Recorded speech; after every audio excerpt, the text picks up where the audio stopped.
to Live Coding Happy Hour, the show brought to you by the ServiceNow Developer Program, where we break down the newest features, the newest tools, and do so in a relaxed, chill way to kind of unwind from a nice long week.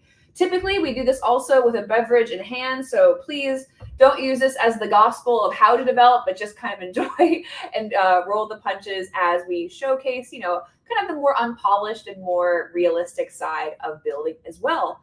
I am joined by some familiar yet phenomenal faces here today. So before we dive into our drinks, let's do a quick round of introductions. I will start things out. I am your host today. My name is Laura McManaman. I am one of the developer advocates alongside Chuck Tomasi, Earl Duque, and Pranav Bhagat, who is doing the very gracious task of behind the scenes doing all the switching at 3 o'clock in the morning his time. So please give a huge amount of love in the chat for him for being such a great teammate. I'll kick things off with the gentleman to my left, Mr. Daniel. How are you today? I am doing great. How are you guys? Fantastic. Give us a little spiel about yourself. Oh, sorry. Yeah. It's live coding. I am Daniel. I am a technical consultant with GlideFast Consulting. And today I've got a Mena Brea from Italy. So I'm excited to try this one out. Oh, hold on. I didn't know we were doing drinks. Oh, are we? Are we not? Yeah. Usually how it goes. And I guess below me is Laszlo. Hey, below Daniel is Laszlo indeed. I work as a solution architect for DXC Technology, and today's show I have a Baltic Stout. Ooh, that's a cool label. Well, it's glad you mentioned that, because this beer was picked out by my wife because of the nice logo. It's an owl, so we'll see. Looks promising, tastes promising, so looking forward to it. Heck yeah, and I'll polish off the rest of the beverage options today. I don't usually drink alcohol, but after today's week, I said, why not? And so today, I am doing the Waka Ebisu sake. I love sake, it's my fave, so I always try to rep it. This is a honjozo, meaning that there is added brewer's alcohol and it has a relatively large amount of, or small amount of rice shaved off, so it's not like the finest. Ebisu, the guy that's on the label, is actually one of their gods of good fortune, which we will need today because that was intentional. We are really taking this back into its real form because this is what we call a real live coding happy hour today. We have heard the comments of like, hey, we love the show, but you still kind of planned some things out, right? We liked it when you did off the cuff stuff. So I'm here to answer your prayers today. Because of all the intense planning around the upcoming Knowledge Conference, so quick shout out to the registration. It is currently live. We have not done a tremendous amount of planning for today's show on Workflow Studio as well as Flow Designer. So this will be what we call a true live coding happy hour. Now, gentlemen, have you seen any of the improvements made to Flow Designer? And did you have a favorite from the list to start things out while I get my drink poured? Yes, I've actually looking at it right now, and I think my favorite is like the UI, the new UI that comes along with it. It feels a little bit snappier. Mm-hmm. I'm not sure if anybody else gets that, but to me, like when you're clicking around and you're going in and out of flows, it just feels better. Like just quicker in general. It is a new engine behind it. So one of the things that were updated behind the scenes, like you don't really see them. There are like Flow Designer engines that power the product, and now it's on engine version 3. So you'll see this a lot in also flipping back and forth between the diagramming view and the normal like natural language view. It's pretty seamless anymore. So that's because I remember like back when Flow Designer was just coming out, it was like the clunkiness of it, and it just made you not want to use it. And now it's like night and day difference. Yeah, I'm guilty of blaming conference Wi-Fi on the slowness of Flow Designer in the past. I think we all are. And Laszlo, do you happen to have a fave?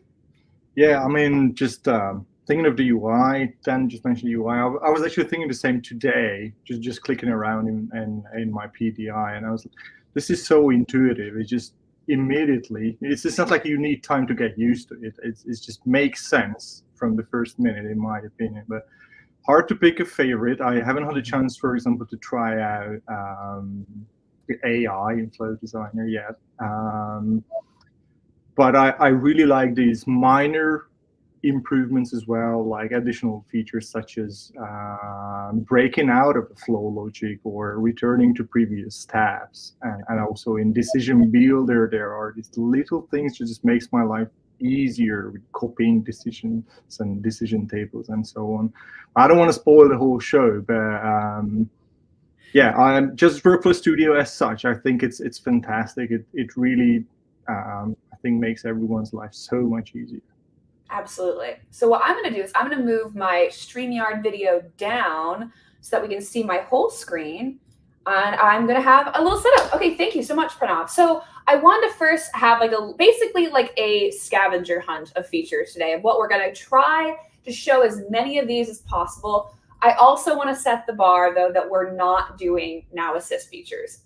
Currently, they are not available on PDIs. There is a plan to hopefully change that in the future. But for now, I wanted to kind of showcase things that maybe you could follow along with as well. And for audience members that don't know every acronym under the sun, because ServiceNow has 100 of them, PDIs refer to personal developer instances. So you today can get a free instance of ServiceNow at developer.servicenow.com that you can play around with. It's one of the best developer features.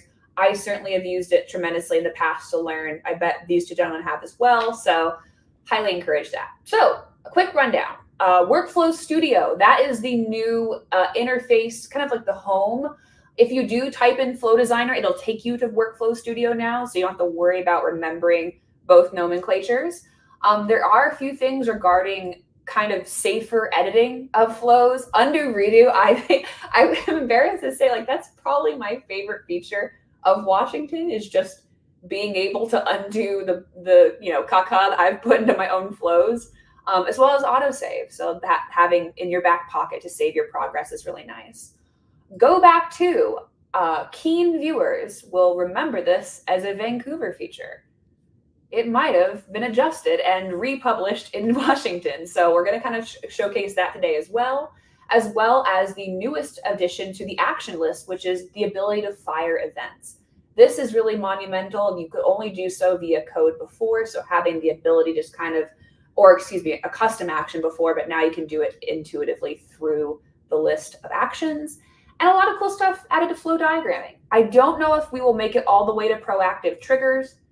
We will do our best. So let's dive straight into my little PDI. So on a instance or your personal developer instance, this will be your home. And so like anything else, you can dive into App Engine Studio to dive into this screen, but we are not working out of App Engine Studio today. We are working out of Flow Designer. So under the application navigator, we are going to, let's examine Workflow Studio first, and then we'll come back to today's use case. Sound good?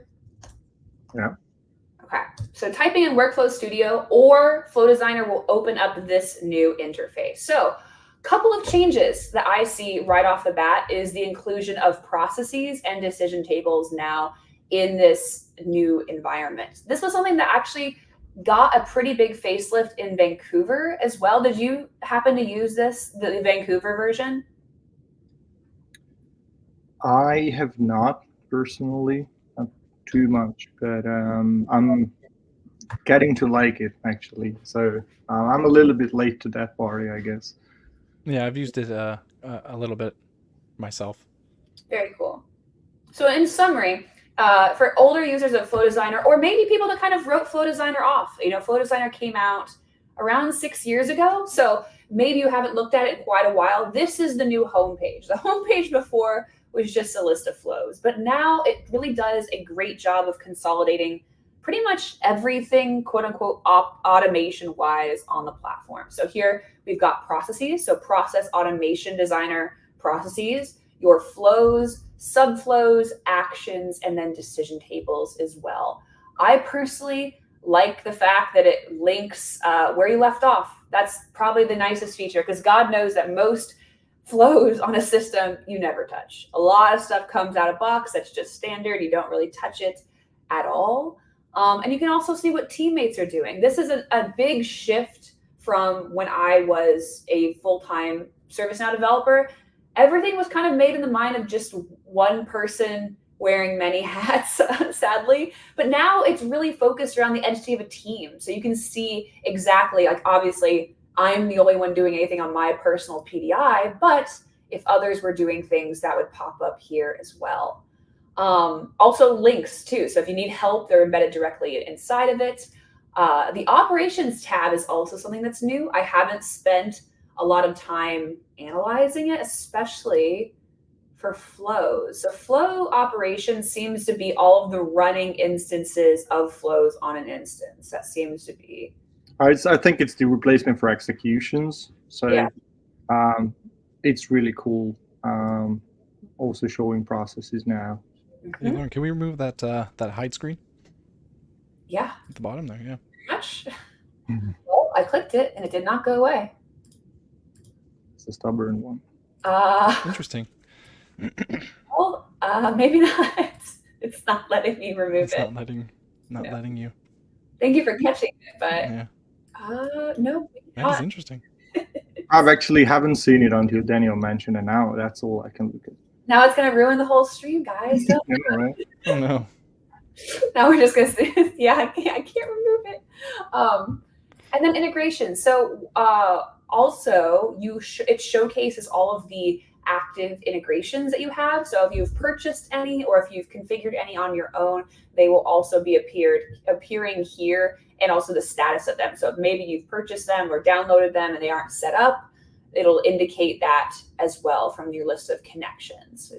I will always say it's always a little funny how certain tabs are named things and then they're titled others. So I apologize for the confusion, because in reality, these are all just integrations from what I can see.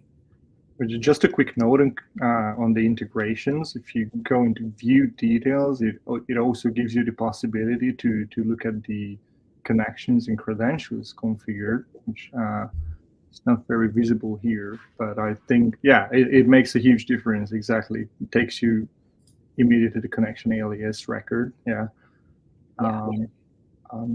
I work a lot with these custom spokes and Flow Designer Integration Hub, and for me, this is a big support immediately. Yeah, I really like how ServiceNow manages the connection and credential aliases. So having them now be within Flow Designer is, and just at least it's a couple clicks removed. It's very nice.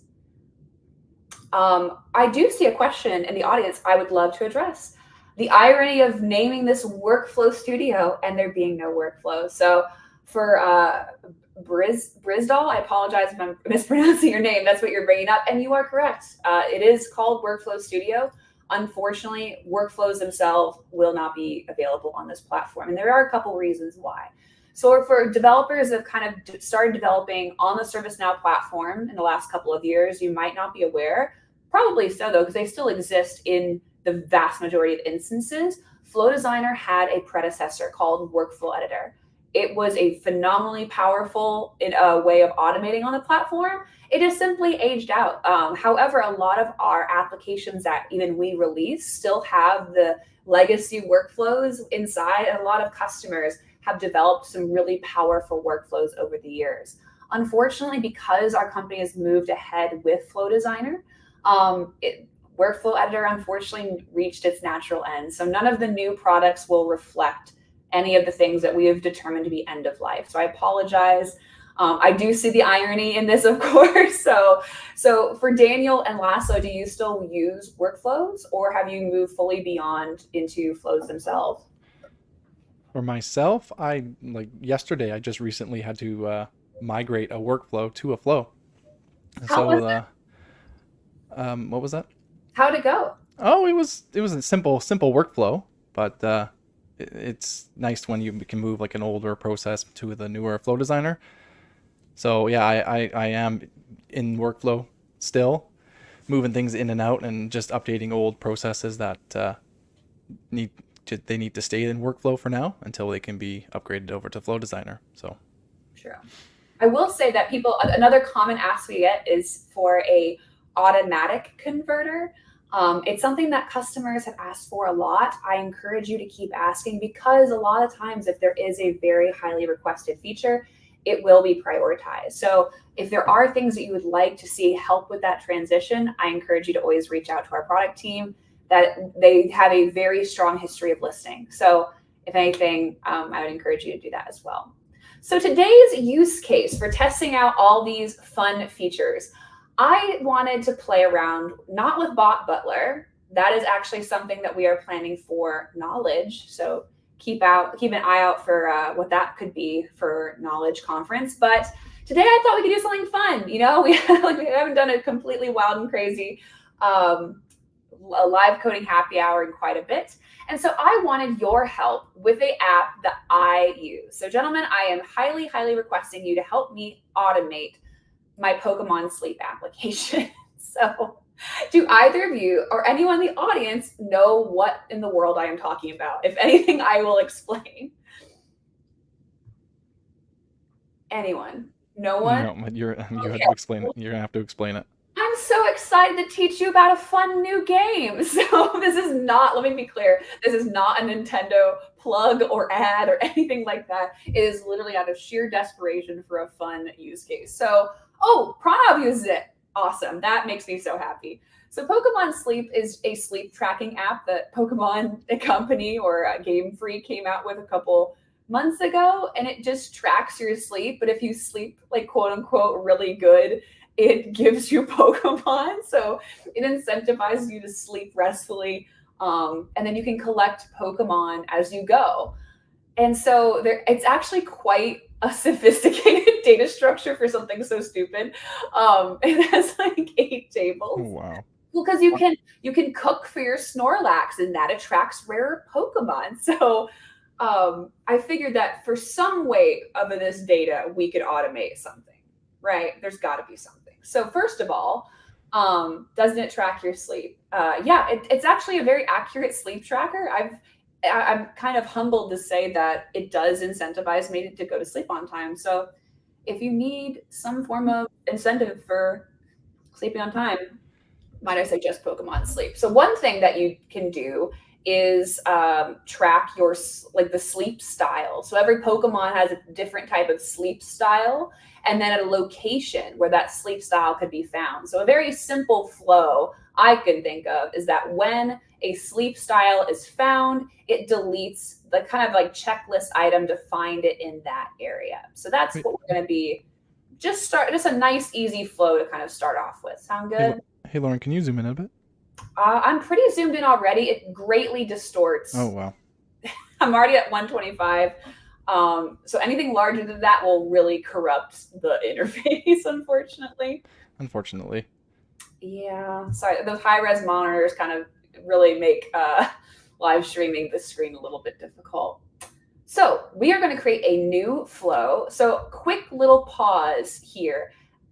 If you were creating a flow where Now Assist was enabled, this would be a different screen. So on my list, little here, build with Now Assist. If Now Assist is enabled here, you would have a text box that would allow you to basically describe the flow. Jingfei demonstrated this for us in the Creator Toolbox episode of the Creator Toolbox episode 4 Flow Designer. So if you're wanting specifically to see the Gen AI Flow Designer capabilities, check out that live stream. I will link it in the description if you're watching this in the VOD, but be sure to check out there if that's what you're looking for. So we are just going to call this the close out sleep style location. No additional properties needed. And we'll flow priority is something that came out in Vancouver that's actually pretty cool. If you're a company that runs a tremendous amount of flows and you want the ability for, if one is taken too long for it to be paused and then resumed after the fact, that's where flow priorities can come into play. So encourage you to check that out if you're interested. Now, gentlemen, a couple of things to kind of cover here, a couple new buttons. These guys being the highlight of the day, the undo and redo button, something that ServiceNow in general is lacking, and I'm loving seeing it in Flow Designer. So not only can you create a bunch of stuff, let's just kind of add in a bunch of, malarkey for now, just to kind of showcase how it works. And then we can go ahead and click undo, it removes it, undo, and there it's gone. So first test of the day, it works out. Fun little fact on the Creator Toolbox, it did not. So it's nice to see that the first patch fixed that little tiny bug. Now, the other thing that is kind of developed in tandem with these undo and redo buttons is the fact that it's auto-saving as you develop. So I'm not sure if that's on by default, because usually there's a little cloud icon to indicate that it's auto-saving. Let me add in something first, just to say, hey, when so our trigger for our flow. So if you're new to building flows, there's basically two parts: a trigger that turns on the flow, and then a series of actions that happen as a result of it being turned on. So for example, in this case, we are doing this when a sleep style, so that's the one, that's me checking which Pokemon I caught in the middle of the night, which sleep style, and the condition will be when it's studied is changes to true. So I mark the sleep style as true, this flow will kick off. Now, I'm going to click done, but I don't see any little cloud icon, but I do see that it has been saved. So let me look at properties very fast, because I know that you can turn off and turn, ooh, well, that's quite fun. Did that just completely go? Nope, it's right here. Okay, good. Thank God. Well, this is a great test of, hey, a great natural test of autosave. So it was a little unpredictable there, but good to know that autosave does in fact work. Now, another thing that was heavily improved over the last 2 releases is the diagramming view. So one offering of peace to the large amount of people that still really, really love and value Workflow Editor is creating a view of Flow Designer that more closely resembled Workflow Editor. And it was this diagramming view. So you can now see that a massive change to it is that it reflects the natural language that is reflected in this view. So where it actually types out what you are configuring, it now does that in the actual diagramming view too. It didn't do that before. It just had like the big part, and then you had to click into it to see what it was doing. So that has been added, as well as annotations. So I'm going to add an annotation which just says when I'm not add. Yeah, I think maybe you have to go to edit mode. Thank you. So we're going to go ahead and say when I mark a Pokemon sleep style as found. Going to click done, and that will be reflected as an annotation, also an annotation in the other view. So this is what Daniel was reflecting on, of like how it's acting better. It is. So flip-flopping between these that quickly was not could not happen before. So also, the undo redo works in both views. So there goes the annotation. Nice to see that working. So I'm just double checking my little listy here. I'll just bold the ones that we have done. Let's try. Well, one thing I also want to look up is events. So gentlemen, do you deal a lot with ServiceNow events? And if so, can you communicate where they are most valuably used? I personally mostly have to deal with events when we want to fire notifications based on some very specific criteria. That's traditionally, had been that's the same thing for me. Yeah. Like with specific criteria for notifications, that's when I mostly use events. Very cool. So how? So just so everyone is clear. What is the difference between triggering a notification off an event versus doing like a notification here from Flow Designer, for example? So basically, when we fire an event, we pass in a bunch of parameters we want our notification record. We still have a notification record, right?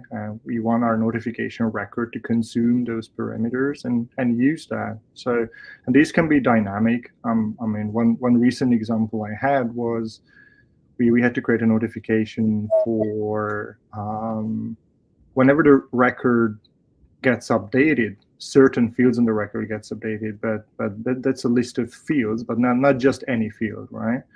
So we had to monitor those fields, and we fired an event, and as part of the parameters, we told the notification record what got changed, what's the value, what's the previous value even, and then you can just use that.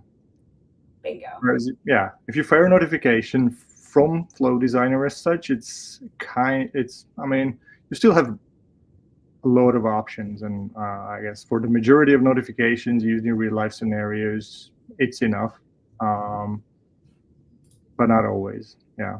Yeah. So it is also just like a much more minimal, like to be honest, like App Engine is designed, or App Engine Studio is still like the low code environment, right? So there's always going to be options for the pro coders like Daniel and Laszlo to like really take off and shine. And going into these much more complex artifacts allows them to do that too. So a lot of these not only have a capacity to like utilize code and things like that, but like he said, have the capacity to be much more conditional too. Like the ones you can trigger emails and notifications from Flow Designer, but they are pretty cookie cutter. You know what I mean? Anyone in the audience also use any events? And I'm always curious because events, especially when I was in SC, were always almost exclusively for emails, but sometimes people use them for other things. I'm always curious about that type of stuff. So let's showcase how you can fire an event. So beforehand, if you wanted to trigger an event from Flow Designer, you had to create a custom action. So all these actions here are out of the box. You can create custom ones. It's not entirely, that complicated, but it's a pro coding skill. Like you have to understand what's actually happening behind the scenes. So having the ability to kind of at any time have a interface like this it always democratizes who can utilize them. So for example, if we want to assign a specific event like this approval, I don't know, just for the sake of argument, this, and attach it to our trigger record, so our sleep style table. Oh, I just threw in the wrong bucket. And then you can add your parameters. So that's what Laszlo was saying. So now you can not only have the event, but also attach the necessary parameters to what you are trying to build. So that's pretty darn cool. But what we are going to do is, I'm trying to think of a use case to do the go back to again. I'm trying to think. I mean, this approval rejected is maybe a good one. One of your, why you just used for the fiery one. Yeah, true. The approval is rejected, then go back and, I don't know, do another lookup or make another decision or something. Okay. I'm down to try that. So what we're going to do is we're going to ask for an approval. So let's say I've now changed this. Okay, let's say I've I've confirmed. So usually, when you do Pokemon Sleep, if you've seen, so each Pokemon has 4 sleep styles, and they're increasingly rare to find. And so it takes a little photo. So maybe it needs photographic evidence that I have in fact found this sleep style. So it's going to ask for an approval of our sleep style record. It does not have an approval field. Oopsies. Well, we'll just skip over that and click done. So after the approval, why is it mad at me? Approve when, anyone approves. Done. We are going to then add in flow logic. So again, if you're new to Flow Designer, flows exist as both actions, so things being done on behalf of people, and logic, so different pathways that can be followed. I will argue flow logic is where this interface really shines. I think that the initial pushback, especially for Flow Designer, for having multiple pathways is at times a bit difficult in the written text form. So if you're finding it a bit difficult to understand, okay, which path is this process taking? Flip it over to diagramming view. It makes it very, very easy. So let's go ahead and, I'm going to challenge myself. I never use diagramming view, but let's lean into diagramming view since we're talking about it. We're going to add a piece of logic, and that logic is going to be if it is rejected, it's going to cycle back to a previous step. So if the condition, and now my knowledge of the diagramming view is exposed. So maybe we flip back to the other one just for comfort. Why not?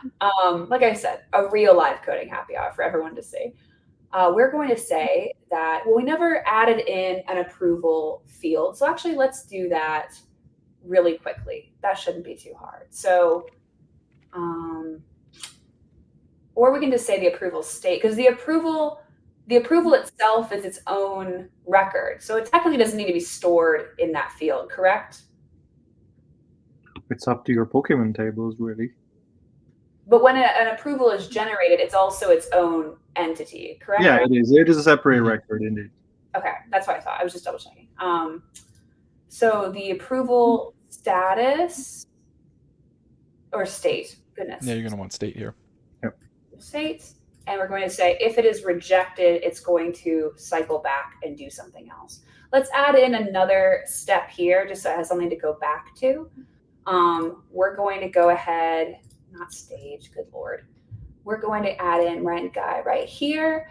We're going to update a record. We're going to update the sleep style record, and we're going to say that, let's say that its name is its name plus found or something simple like that. There you go. Done. Okay, so if it is rejected, then now go back to, I believe, it is in the logic section. So that was where it always got tripped up before, is whether or not it was in the logic or in an action, right? I mean, it makes sense for it to be in the logic portion, but because it's like physically doing something, I always get a little confused. Just to kind of call out what else is there. So if, else, and just regular else are kind of the standard for any type of flow logic. For each, that's really helpful if you have a collection of data. So let's say that I look up a set of all users where their email is @gmail.com. For each of those, you can just cycle through them and do something for every single one that you've found. Do the following until I used very infamously at ServiceNow. Quick story time. So one of the apps that I built internally was for the management of, so one of our customers gives us tickets to help other customers in the area and establish a sense of community. And so the person that worked on that account, he basically became like a pseudo party planner as the result. He was always managing these tickets, and it was for a really nice venue too in Dallas. And so I was like, let me just build you an app that not only people can check in for these events, but also it can bug them until they check in their people. Because that was something that people would get these really nice tickets and then sometimes not show. And so he wanted some, basically a way of accountability, right? And so I made a workflow that I basically belligerently emailed them until they did it. And so first people got really mad and they're like, oh my gosh, you got so much spam. I'm like, well, then check in your people, dude. I don't know what to tell you. You got a couple $100 worth of tickets for free. The least you can do is check in the people. So if you want to be a corporate fiend, you can do that too. But go back to is what we're going to be using today. So we're going to go back to step 1, and then we're going to click done. And so now if it is rejected, it will go back here. I like how it's indicated by this little icon. And also, let's pretend that this is a much, much, much, much longer flow. If you hit the button, it'll take you all the way back to the top. Any questions thus far? Have I missed anything that in the chat recently? I don't have the window up. I think we're good. Think we're good? Awesome. I do see a question of what is Laszlo drinking today from Matrix, who came in a little bit late. I don't mind to repeat. It's a Baltic stout. Thanks for the question. Nice. That's my With favorite. a very nice owl image, as we established. Nice. All right, so now I want to try something else. This was something that I don't remember if it was. So it was initially in the last store release of Vancouver, but I think it actually came out in full availability in Washington. And that is to create something as unavailable. So it's to create basically all these and turn them into a subflow. So subflows are really, really helpful on ServiceNow.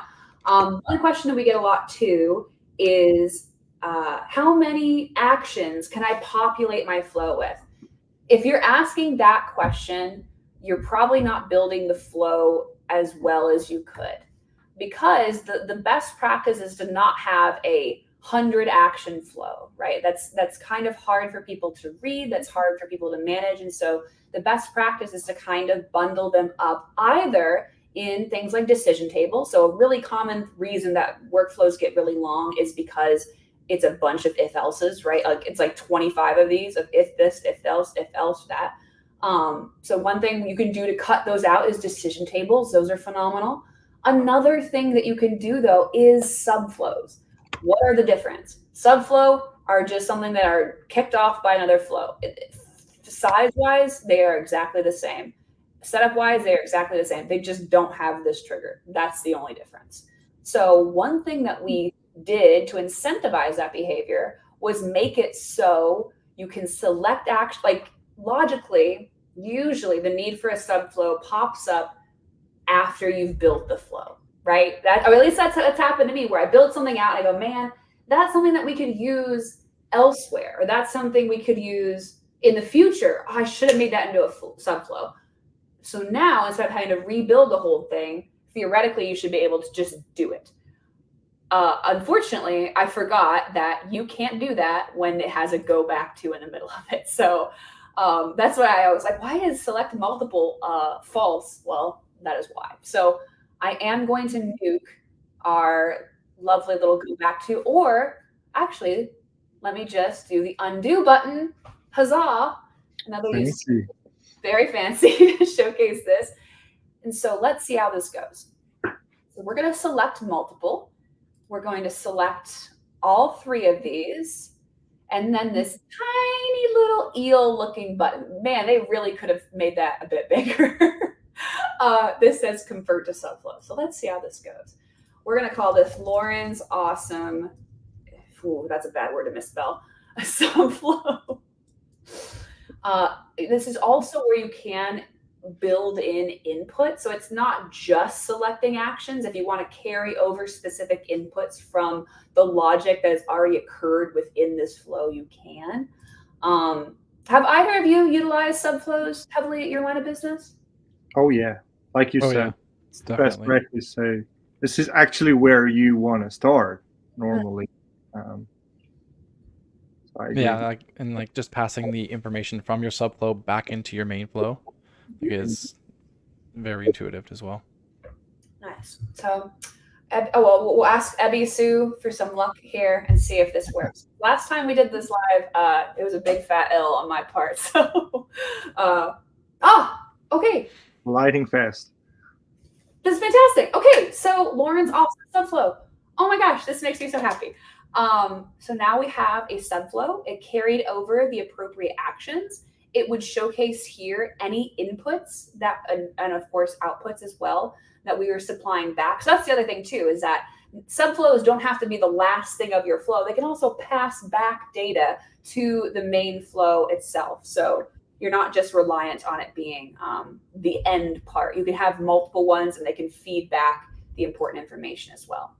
And it now shows Lauren's awesome subflow. How fantastic. So here's the real question. Because it created another physical entity, what will hitting undo do? Let's take bets. What do we think hitting undo will do when it created a physical record outside of this? Should we guess? I mean, I think it's going to be fit. I don't think it's going to do anything. I think it's going to have a fit.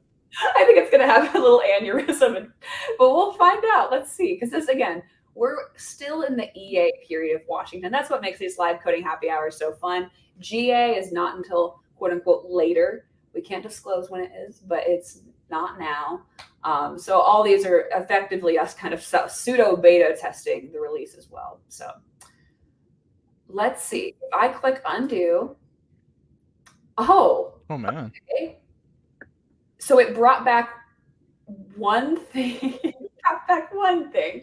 Anything after the approval, it was like, nah, dog, I can't do that. So It didn't even fill in the correct information. It's like, here you go. Here's just an update record. It gave me the shell of my. It gave me like the carcass of my update record. But well, that's good to know. So hey, so fun fact: the now if you press redo, what happens? Oh. Another Subflow. No, it's gone. It's dust. It's dust in the wind. Nope. Well, thank you, Martin, for the encouragement. But it did change back to an update sleep style record. It did. Oh, that's fascinating.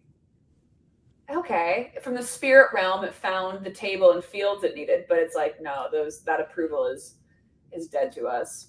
That's quite funny, but this still exists. So it didn't, because that was my question is, will it exterminate the record of the Subflow that we just created? Because this is a whole other entity now on ServiceNow. I guess the answer is no. Yeah, that'd be against everything sacred in ServiceNow to just delete it from your screen and everywhere. Yeah, just nuke it. Yeah. That's quite funny.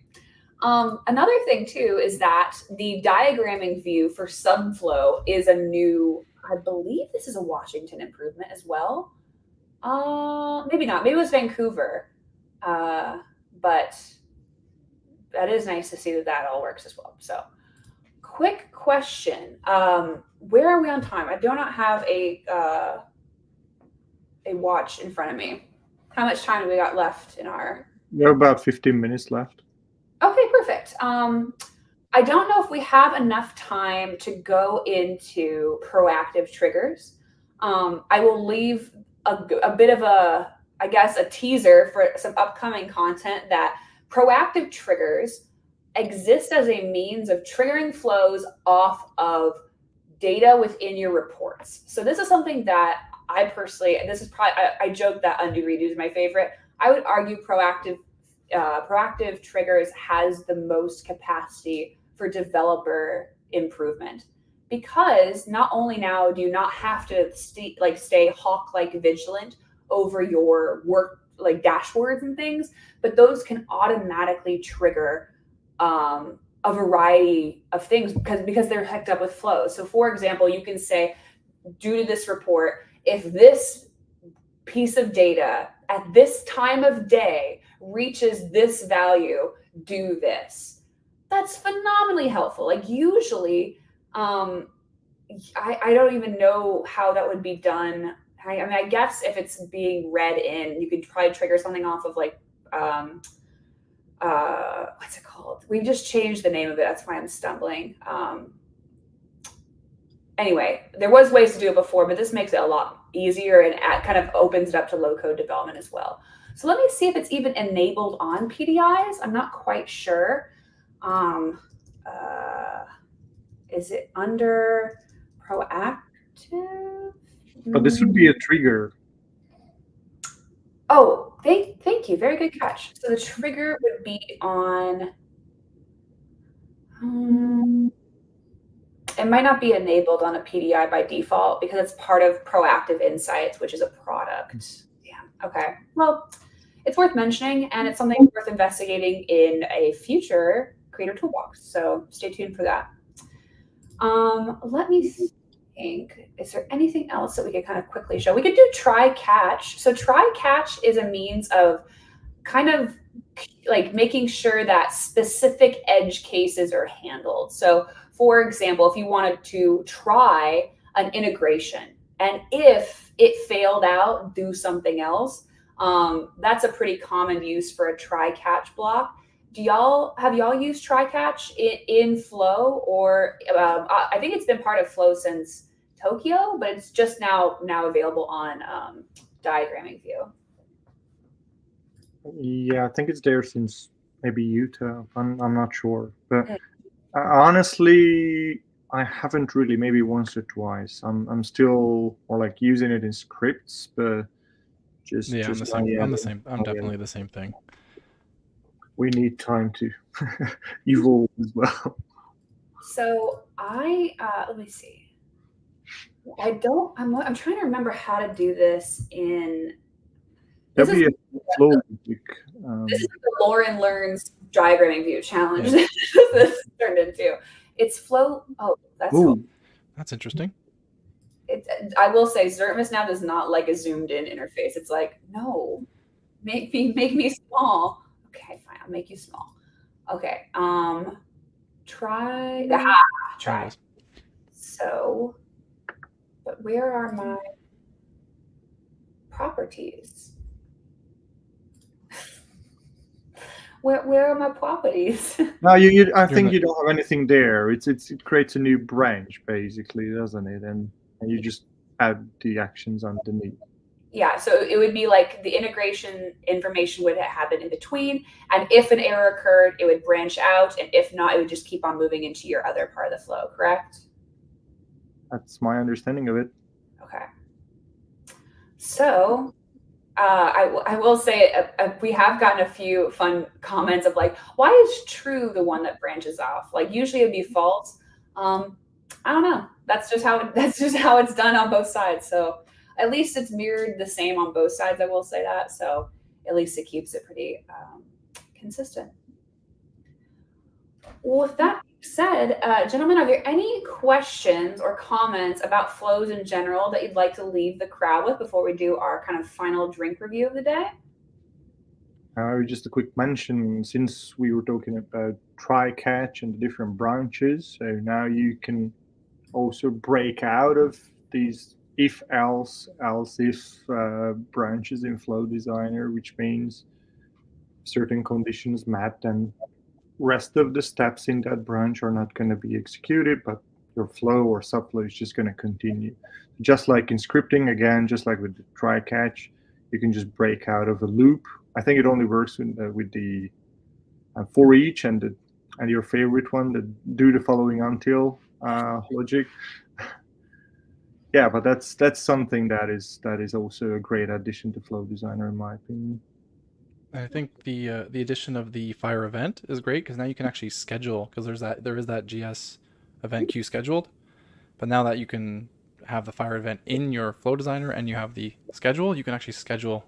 People can actually schedule their events now through Flow Designer, which is a great little feature to have as well. And do it on a relative time basis too, like 24 hours after. Exactly. Yeah. Yeah. So yeah, you can actually. I never thought of it that way, but yeah, that's nice. It's also a lot easier to maintain and just look up, what all events you might have scheduled, just managed through Flow Designer. Interesting. Also, I will say probably the unsung, because in sales we talked a lot too about like the values of Flow Designer, and one thing that I think is not talked about enough is that you can export them as a file, right? That sounds stupid. You can export them as an image, right? I think that Flow Designer is one of its best strengths is that anyone can look at it and know exactly what's happening, whether that is in the written view or the diagramming view. A lot of other ways of automating things on different platforms or code in general require like heavy annotations for people in business to understand or management to understand. And so it kind of cuts out the middleman and it brings everyone in on the conversation. Not even having to use things like process automation designer, like just for flows. So one thing that it's always like a best practice I do is like, if you're ever working on developing flows and people are asking about them, just send them a picture of it. And it's pretty easy to understand and is a good conversation tool for the logic too of your application. One question I have is it possible to broadcast to a flow the same way you could to a workflow? I'm not quite sure what you mean by broadcast. I don't know. I'll keep an eye on the chat in case you post again, Andre. But I'm not quite sure what you mean by broadcast. Gentlemen, I think it's time to give us a drink review. So, Daniel, do you have a review? We always round up an extra 0.5 if we were successful. I don't know how successful I was today, if I'm being honest. I mean, we didn't completely fail on anything, but we weren't hacking through a complete use case. So, use your best judgment on if we deserve the extra 0.5. I don't know. What's the rating out of? Let's say 0 to 5. 0 to 5. Oh, You're undrinkable, 5, absolute favorite. let's go with 3.5. Okay, very nice. And that's the Italian wine or Italian? That is it is a beer. A beer. Okay. Yeah, it is a beer. But yeah, it is a blonde Menabrea from Italy. So yeah, I was gonna say 3.5. Very cool. Laszlo, how about you? Yeah, my Baltic style with a nice owl image is I would say solid 4. It's pretty good. It's a little bit heavy, but just what I like. So perfect. Nice. How about the sake? Oh, the sake. So I have not had this one before. Waka ebisu. I would definitely give this probably a 4, 4.5. It's very tasty. It's designed to be drank cold, typically. But I think so. Usually, so fun fact about sake, if you're ever purchasing it, on the back of the bottle, they'll usually indicate what temperature range you should use it or serve it at. This one, however, does not. But fun fact I didn't know is that this is from the Mie Prefecture, which is where ninjas are from. So that's pretty cool. Fun fact. Fun little historical fact. That's where a large portion of ninjas are from. So thank you, Ebisu, for the luck that you gave us today on showcasing the Workflow Studio and Flow Designer. If you have any more interest in Washington content, we're about halfway through our content release cycle, which is bizarre. Today is March 1st. Thank you so much, Pranav. If you'd like to see the rest of our Washington content, please go to devblake.sn/Washington or Washington, D.C. For that full list of what has already come out and what is yet to come. Another quick plug. There is a humongous, awesome conference less than 75 days away. It's called the Knowledge Conference. You will hear ServiceNow incessantly speak about it for the next 70 days or so. It is a phenomenal feat that my team and a bunch of other teams collaborate on, as well as all of our phenomenal MVPs like these two gentlemen here. It is a fantastic use of time. I highly, highly encourage you to attend. So sign up. The earlier you sign up, the cheaper it is. That's what I always say. So if it's 70 days to go, you probably are going to get still a pretty good discount. Any final thoughts, gentlemen, or places where everyone can find you if they'd like to reach out? Nothing else from my side. I would say there's still a lot to discover in Workflow Studio. Obviously, we didn't even look at decision tables and just flow. Process automation. These deserve their own sessions, probably. If anyone wants to look me up, I'm on LinkedIn. I think relatively easy to find, Laszlo Bolla. And usually on SNDev Slack, you can find me with the same name, Laszlo. It's easy to just ping me. Happy to connect with anyone. Yeah, you can also find me on LinkedIn. But yeah, I've been playing around with the processes bit, and I really like what I've seen so far with that. I could say it does need its own little channel as well, or video as well. Yeah. But yeah, it's very promising what I've seen so far. Very cool. Remind me, are either of you putting out content for Knowledge? If so, you can shout it out. For Knowledge, me, no. Okay. Well, just as part of the MVP sessions, but it's still early in the planning, so stay tuned for that. Nice. Stay tuned for MVP sessions. Fun fact, we just welcomed in an entire new class of MVPs. So huge shout out to these guys. There's so many awesome people. And yeah, thank you so much for joining us here today. We will check you out in the next live stream we've got coming up. I believe there is a Creator Toolbox next Tuesday. And with that being said, thank you so much for joining us. Have a fantastic weekend and stay safe out there. See y'all. Thanks, everyone.